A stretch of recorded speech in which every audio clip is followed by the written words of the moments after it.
নবীর রওজায় গিয়ে নবীর কাছে কিছু চাওয়া যাবে কিনা? আল্লাহ তাআলা তার নবীকে আমাদের জন্য দিয়েছেন অনুসরণ করার জন্য, সাল্লাল্লাহু আলাইহি ওয়াসাল্লাম।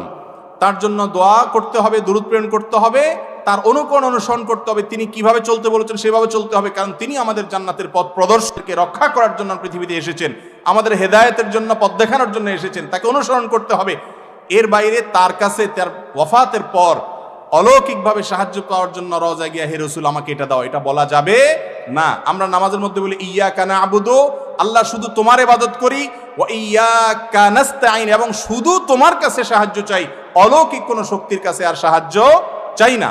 নবীজি নিজেই বলেছেন ওয়া ইযা সাআলতা ফাসআলিল্লাহ, তিনি তার এক প্রিয় সাহাবীকে বলেছেন যখন কিছু চাইবা আল্লাহর কাছে চাইবা। ওয়া ইযা ইসতাআনতা ফাসতাঈন বিল্লাহ, যদি সাহায্য প্রার্থনা করতে চাও আল্লাহর কাছে সাহায্য প্রার্থনা করবা। তাহলে বোঝা গেল নবীজি সাল্লাল্লাহু আলাইহি সাল্লামের রওজা গিয়ে তার কাছে কিছু চাওয়া এটা জায়েজ নাই, শিরকি কাজ।